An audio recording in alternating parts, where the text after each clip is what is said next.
The Lellan Top Show is brought to you by My Store Hub, her store online.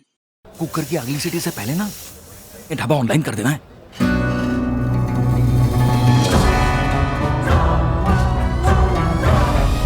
हम हो गए online. आ गया है माई store app. ये किसी भी स्टोर को ऑनलाइन करे सिर्फ 15 सेकंड में। माई स्टोर, अब हर स्टोर ऑनलाइन।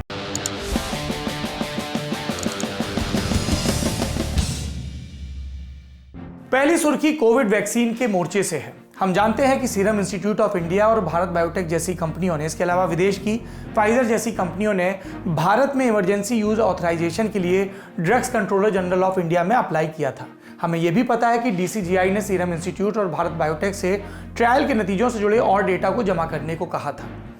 हैदराबाद स्थित भारत बायोटेक कंपनी, उसकी वैक्सीन, हमें ऐसी उम्मीद है कि देश में बनी सबसे सस्ती वैक्सीन में से एक होगी। इस वैक्सीन कैंडिडेट का नाम है कोवैक्सीन। इसे नेशनल इंस्टीट्यूट ऑफ वायरोलॉजी और आईसीएमआर के साथ मिलकर बनाया जा रहा है। अच्छी खबर यह है कि इस वैक्सीन के पहले चरण के ट्रायल के अंतरिम नतीजे आए हैं और इससे पता चला है कि वैक्सीन सुरक्षित है और इसके नकारात्मक प्रभाव नहीं दिखे हैं। 375 रजिस्टर्ड लोगों पर यह ट्रायल हुआ। रिपोर्ट में कहा गया कि सिर्फ एक शख्स पर साइड इफेक्ट दिखे, लेकिन उसका वैक्सीन से कोई लेना देना नहीं है। कोवैक्सीन की रिसर्च में भारत बायोटेक, आईसीएमआर के अलावा एम्स दिल्ली और एम्स पटना के रिसर्चर भी शामिल थे। रिसर्चर इन नतीजों को द लैंसेट जर्नल में छपने के लिए भेजेंगे। द लैंसेट दुनिया के कुछ सबसे पुराने और चर्चित मेडिकल जर्नल्स में से एक है। 16 नवंबर को भारत बायोटेक ने तीसरे चरण के ट्रायल की घोषणा की थी और इस तीसरे चरण में 26,000 वॉलंटियर शामिल हो रहे हैं। आप याद रखिए, देश में बन रही वैक्सीन का सफल होना क्यों जरूरी है, क्योंकि ये कॉस्ट इफेक्टिव होगा और इसके वितरण में हमें जो विदेश की बनी वैक्सीन है, जिसमें कोल्ड स्टोरेज, कोल्ड चेन जैसी तमाम तकनीकी चीजें हैं, उनके मुकाबले सुगम होगा टीकाकरण करना। इसलिए ये खबर जरूरी है। अगली सुर्खी, सुप्रीम कोर्ट की तरफ से डॉक्टर कफील खान को राहत मिली है। यूपी सरकार ने कफील खान पर लगे राष्ट्रीय सुरक्षा कानून यानी कि एनएसए को हटाए जाने और उनकी रिहाई के खिलाफ सुप्रीम कोर्ट में याचिका डाली थी, जिसे आज 17 दिसंबर को सुप्रीम कोर्ट ने खारिज कर दिया। इलाहाबाद हाई कोर्ट ने डॉक्टर कफील खान की रिहाई के आदेश दिए थे। इस फैसले को यूपी सरकार ने सुप्रीम कोर्ट में चुनौती दी थी।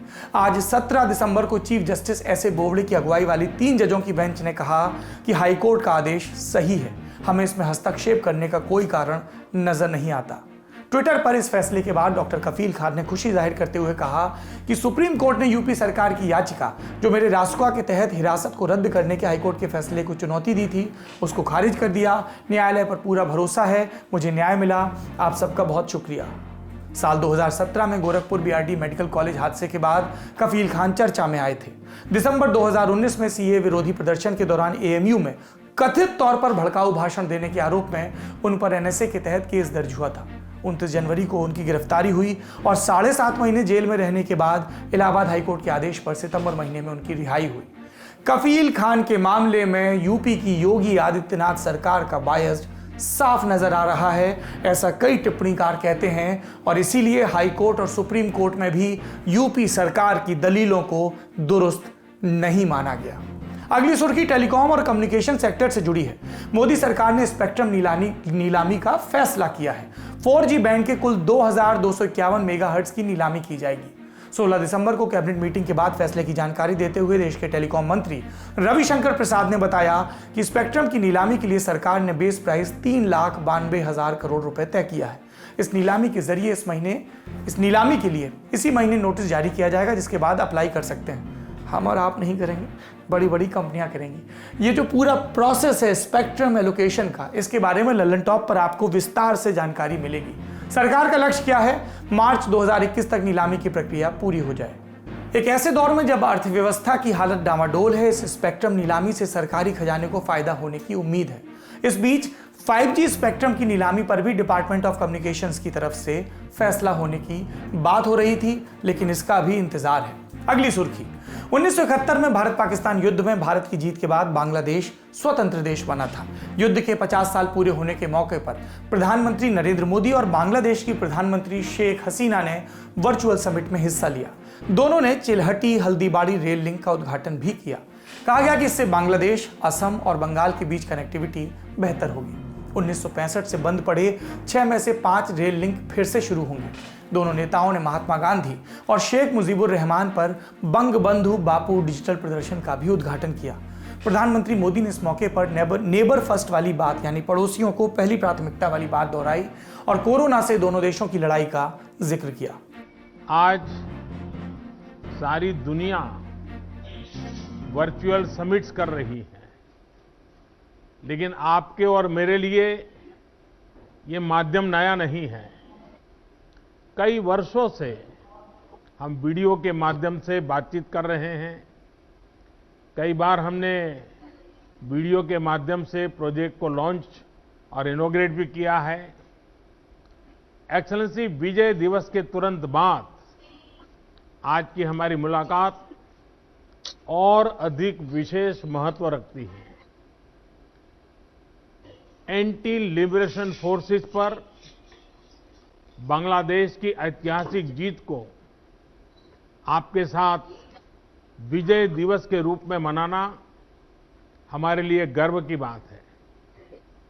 आज जब बांग्लादेश आजादी के 49 वर्ष मना रहा है, मैं दोनों देशों के शहीदों को, जिन्होंने अपने प्राणों की आहुति दी, श्रद्धापूर्वक नमन करता हूं।